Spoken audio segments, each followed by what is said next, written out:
Olá! O café não é só a cara do Brasil, é também o quarto principal produto de exportação do país. Mas é também, hoje, uma das principais atividades econômicas onde se concentra o trabalho em condições análogas à escravidão. E para discutir essa situação, especialmente no sul de Minas Gerais, principal área de produção do país, a Comissão de Direitos Humanos, Minorias e Igualdade Racial realizou audiência pública. O pedido para a realização do encontro partiu do deputado Padre João, do PT de Minas, nosso convidado de hoje do Palavra Aberta. Deputado, muito obrigado por ter vindo ao nosso programa. Deputado, houve um aumento do trabalho em condições análogas à escravidão na área do café? Olha, Vânia, primeiro agradecer por repercutir essa situação que é grave, um escândalo, uma vergonha para todos nós, né? A verdade é que toda atividade, né, da lavoura que exige um trabalho mais manual está suscetível, infelizmente, ainda ao trabalho escravo. Às vezes é a colheita da laranja, às vezes em São Paulo, é o café, Minas Gerais, é na cana, né?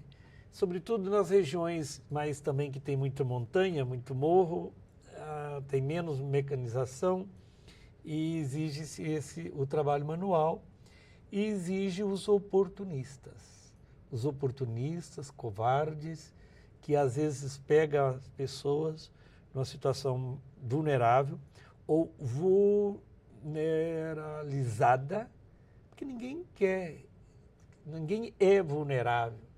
A pessoa ela é colocada numa situação de vulnerabilidade. E então nós tivemos um período de precarização dos órgãos fiscalizadores. Tivemos um concurso público, nós tivemos um processo de criminalização dos fiscais. Veja o que aconteceu em Unai, onde os fiscais do trabalho foram assassinados. Então há um processo de intimidação, mas sobretudo essa precarização. Só que agora estão reorganizando como que um arranjo para fiscalizar.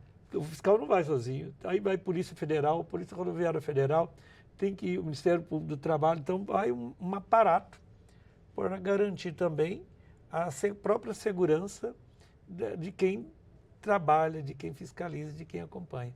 Mas a gente percebe que aumentou, e a tristeza nossa é que Minas Gerais, sendo essa campeã, né, de ter mais pessoas no trabalho escravo. Agora, é uma contradição gritante, né, deputado? Porque você citou o sul de Minas, as outras regiões do país vão reclamar, mas produz provavelmente o melhor café, o café com mais certificação que é feito no Brasil, um café de qualidade. Então, é provavelmente comprado pelas grandes empresas e é a região onde mais se concentra esse tipo de trabalho, que é uma coisa de séculos atrás, esse tipo de trabalho que seria inadmissível na atualidade. Sim, é por isto, Ana, que a gente tem que avançar. Eu já fiz isso em outra época, deve ter já uns 10, 12 anos atrás, de levar essas denúncias para a Europa também, para o Parlamento Europeu, de maneira que nós tivemos aqui no Brasil uma diligência. Os deputados da Europa vieram, porque essas grandes empresas compradoras, elas têm que entender que não é um certificado justo. Essa certificação ela é falsa quando esse café está contaminado pelo trabalho escravo. Então nós temos que enfrentar, já não basta o enfrentamento que a gente vem fazendo do café com veneno, com agrotóxico, mas essa contaminação do trabalho escravo ela é mais vergonhosa, escandalosa, porque é o ser humano que está sendo tratado de forma mais degradante, né? De forma pior do que um objeto. Se cuida melhor de uma máquina, né, do que do próprio ser humano. Isso é inadmissível. Então, o senhor citou a questão das diligências, né, das forças-tarefas que estão sendo criadas para fazer essa fiscalização e chamou a atenção durante a audiência pública que diversos deles se referiram há uma tentativa de esvaziar o conceito de trabalho análogo à condição de escravidão, de tentar descaracterizar isso considerando só uma infração de trabalho. Como é que o senhor vê essa questão? Quer dizer, é possível... Quer dizer, quais as condições que caracterizam isso? Como é que o senhor vê essa situação?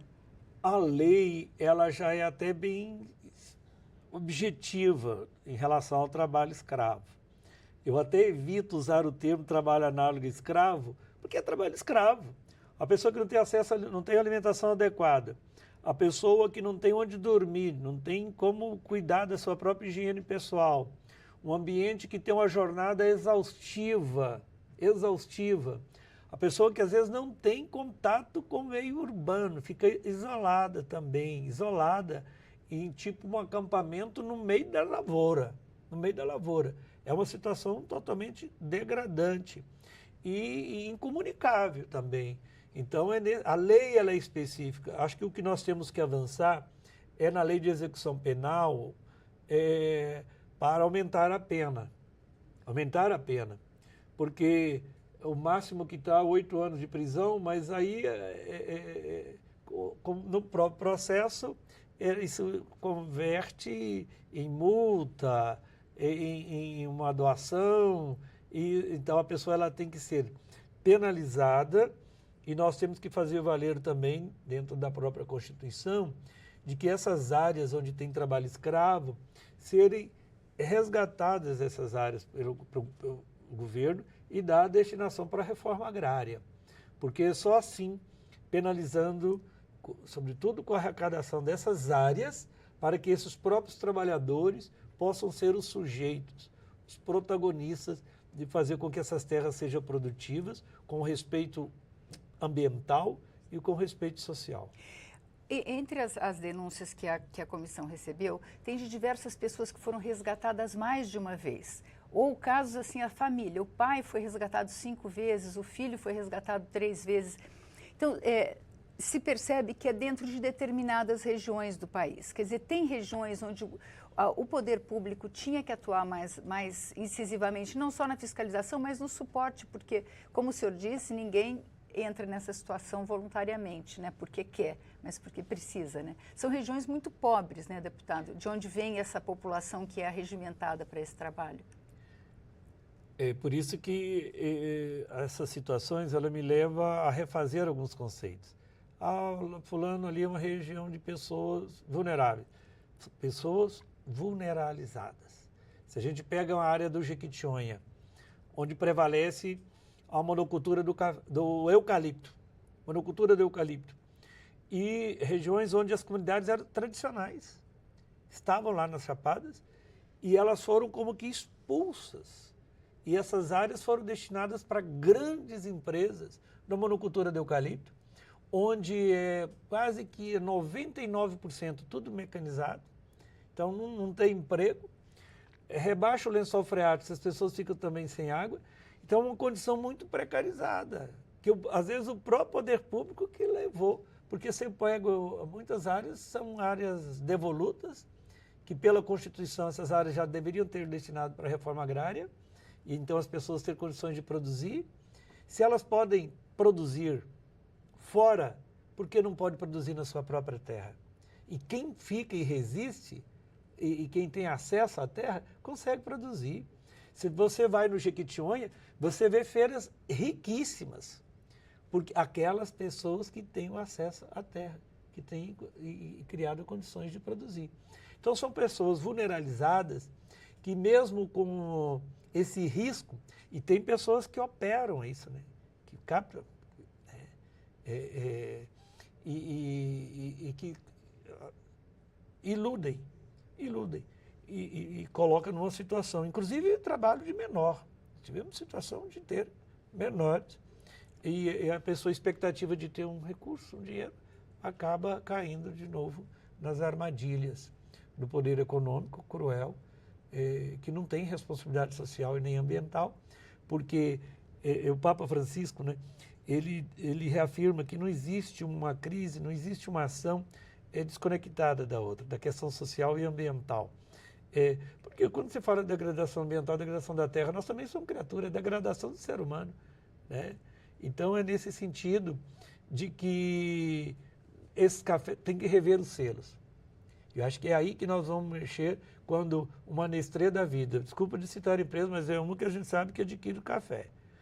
Uma empresa adquire esse café, ela tem que saber que esse café está contaminado pelo trabalho escravo. Tem que saber. Por isso que nós não paramos na audiência pública. A audiência pública a gente trouxe de novo, dizer, olha, essa é uma realidade cruel. E neste ano foram tantas pessoas em Minas, tantas em São Paulo, tantas em Goiás. Então a gente tem todos esses dados. E às vezes onde é dificultado mais os processos de fiscalização. Que eu acho que se a gente tivesse ainda o maior número de fiscais, esses números seriam ainda maiores.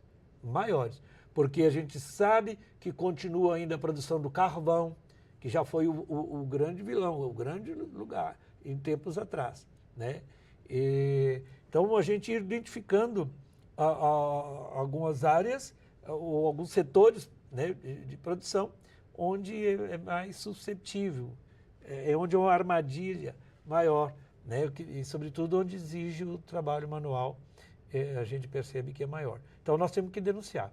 Por isso que a gente sai da audiência pública com essas tarefas e agradeço aqui a TV Câmara, na sua pessoa, também, Vânia, essa oportunidade, porque o mundo tem que saber, o café é saboroso? Eu não consigo viver sem o café, né? Mas a gente tem que ver, opa, tem um problema nesse café. E o problema não é a palha do café, não é milho onde coloca o café, não é esse tipo de contaminação. A pior contaminação do café é o trabalho escravo. Muito obrigada, deputado. Nós conversamos sobre as condições de trabalho nas lavouras de café do sul de Minas Gerais com o deputado Padre João, do PT de Minas. Se você quiser rever ou compartilhar este programa, vá ao nosso canal no YouTube. Obrigada pela audiência e até a próxima.